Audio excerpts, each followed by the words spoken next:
Hello everybody, Chris Profi, Musically Obsessed. I'm going to be entering a contest today for Davis Winchester. He's fairly new to the VC. He's celebrating 100 subs, so congratulations, Davis. If you have not checked out his channel, head on over. Great guy, great music selection, interesting stories that he shares. I've just started to kind of delve into the videos, so I'm looking forward to learning more about Davis. But, I've liked what I've seen so far, so definitely head on over. This is his contest called Your Life and Music, and basically what he wants us to do is talk about this journey of life that we are all on, and what was the music that has sort of been the soundtrack to our lives. So, here we go. Music has always been like a huge part of who I am and my family. I remember growing up, in my parents' Oldsmobile Cutlass wagon, they had an 8-track player, and I remember them having Rolling Stones' Hot Rocks. And of course, I didn't know what it was at the time, but looking back, that was such a cool album to be listening to in the car. My parents were always listening to music. Dolly Parton, The Carpenters, ABBA, oldies. I remember them listening to that series, Hooked on Classics.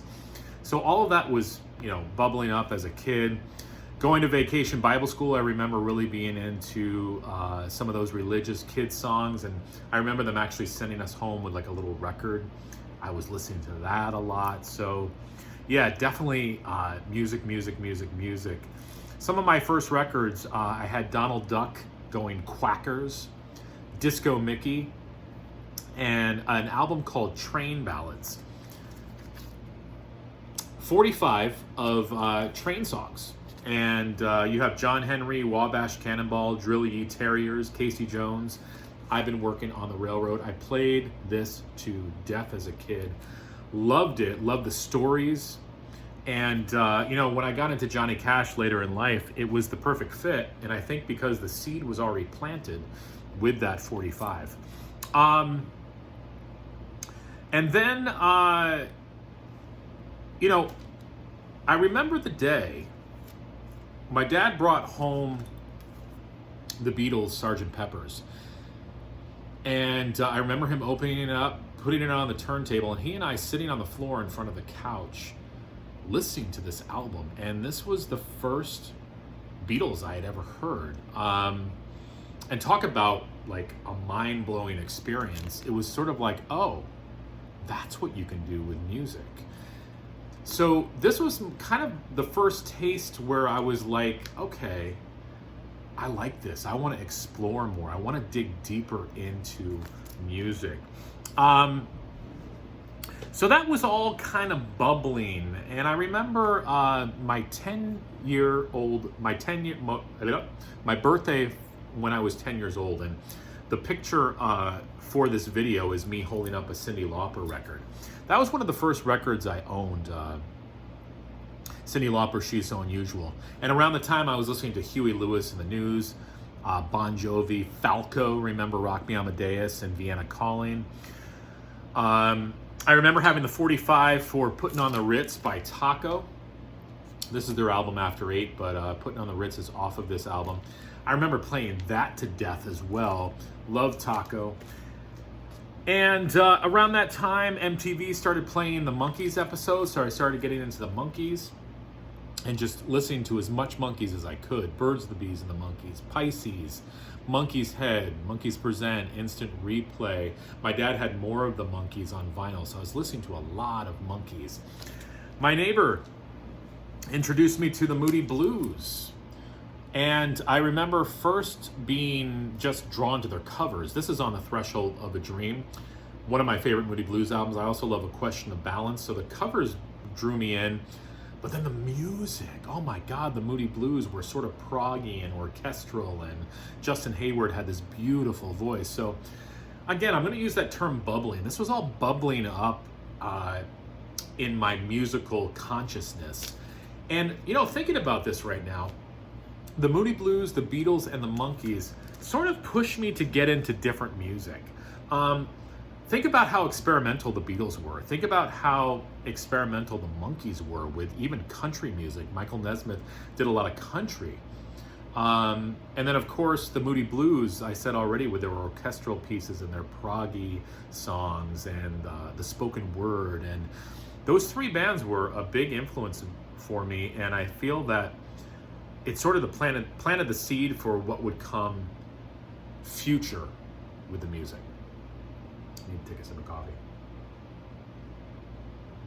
Then something happened when I was about 14, 15. I bought Black Sabbath Sabotage. And I remember the day because I also bought Metallica's Ride the Lightning. Now, I'd never heard anything like this. This blew my mind. It was so heavy. And Metallica, Ride the Lightning, I remember putting on Fight Fire with Fire for the first time. There's that intro with the guitar, that beautiful intro, and then it just breaks into thrash. To tell you the truth, it kind of scared me as a kid because I had never heard anything like that. But I had the bug for metal. And then I just started to listen to everything. Anthrax, Iron Maiden, Motley Crue, Testament, Voivod. My friends were getting me into sort of heavier stuff like Creator and Celtic Frost. Huge Maiden fan. This is my favorite Maiden album. Remember, I had this on cassette. So I was just like taking all of that in, just metal, metal, metal, metal, metal. Judas Priest, even the hair metal, Cinderella, Poison, Winger, Faster Pussycat, Europe, Bang Tango, all that stuff. It was just, that was the time. It was popular, and I was just devouring it. Then another cool thing happened. I started to become friends with the skaters. Now, I was not a skater. I was like a wannabe skater. I was what I guess you could call a poser. But I liked their music. That was the first time I heard this band, Black Flag. Never heard anything like it. Then I heard the Circle Jerks. Then I heard the Dead Kennedys. Then I heard MOD and DRI. And I wanted all of it. I remember getting cassettes. So Black Flag, still listen to them today. And did I pull it out? No. I have Dead Kennedy's Plastic Surgery Disasters. That was another album that blew my mind. So around this time, my parents were like, what is he listening to? Because remember, my parents were coming from like the Beatles, the Carpenters, ABBA, Hooked on Classics, Dolly Parton. And here their son is like, you know, a couple years ago he was listening to Huey Lewis, and now he's listening to the Dead Kennedys and Black Flag and Black Sabbath and Metallica. So I think they were like, I don't know, what's going on? Is he on drugs? I wasn't, but you know, I was just always into finding new music and listening to it. And then once I find something that I like, it's like, I need it all. I need everything that artist created, or I need everything in that genre. So that was sort of the beginnings. And then from like age 16 to 18, I was listening to bands like The Cure, Depeche Mode, Jesus and Mary Chain, The Dead Milkmen, sort of that like alternative sound, early REM. You know, I was loving all that stuff, loving Rockets, all those bands. Then my friend Don Oakes in high school, his mom was a big country fan, and you know, I was never a huge country person before high school, but then I started to listen to Randy Travis. And I started to really listen to Randy Travis, and I started to read the lyrics, and I was like, holy shit, in a country song, you can just come out and say whatever you feel. I was like, I kind of like this.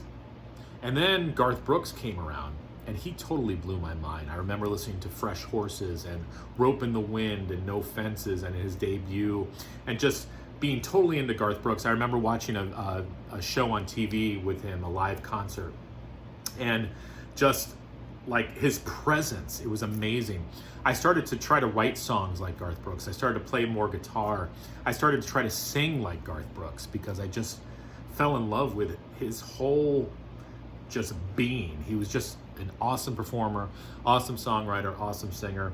Then I got into country. I was listening to Reba McEntire, Travis Tritt, Mark Chestnut, Alan Jackson, Kathy Mattea, Doug Stone, all those guys and gals. Loved it. Trisha Yearwood, Pam Tillis, Dwight Yoakam. Still listen to all that stuff. So you can see already, like, even when I was around 17, I was already into the country, already into the punk, already into the metal, already into the singer-songwriter, already into 80s stuff, already into like 70s proggy stuff. So already that diversity was happening. When I went off to college, that was a time of grunge. So Nirvana, Soundgarden, Stone Temple Pilots, Pearl Jam, all that stuff was playing around college. I remember getting into the Bare Naked Ladies, Indigo Girls. I saw Indigo Girls live a few times. Green Day, bands from Canada like Crash Test Dummies, Tragically Hip, Spirit of the West. So that was all playing in college. I didn't really buy a lot of music in college. That's when downloading became popular. I wasn't into that either, but I just didn't have the money to buy records or CDs or anything like that. But talking about music in my life, I'm a singer. And in high school, I was part of the chamber choir. And in college, I was part of the college choir. We actually toured Bamberg, Germany. And that is where I got introduced to this man, Johnny Cash. And the German family I was staying with, he had this record. He would play this record at night for me. I fell in love with it. I was ready for Johnny Cash. And that's when those train ballad songs started coming back to me. Remember those? He taped this for me. I listened to it all the time. And then I wanted everything that Johnny Cash released. And of course, that was around the time where he came out with the American recording albums, and I couldn't get enough of Johnny Cash. I still can't get enough of Johnny Cash. My guitar playing got better around that time. I was trying to play his songs, my finger picking style. I was trying to sing like Johnny Cash. I was trying to write songs like Johnny Cash. I wrote a song called Missouri Mule. I've never been to Missouri. I've never ridden a mule before, but I wrote a song about it. I wrote a song called Jackson Mine. I've never been in a mine before, but I was so moved by Johnny Cash that I wanted to write like him, emulate his style. Around that time, 1997, Kiss got back together for their reunion tour. I saw Kiss in Buffalo in 1997 for their reunion tour, and then I just went on a big Kiss binge. I saw them for their Psycho Circus tour. I saw them with Aerosmith. So, I'd always liked Kiss, but probably around 1997 was when I really, really got into Kiss. Then, post-college, you're starting to mature a little bit, maybe, right? Still searching for more music, and that's when I got into jazz. And for like a lot of us, Bitches Brew was the album that turned me on to jazz.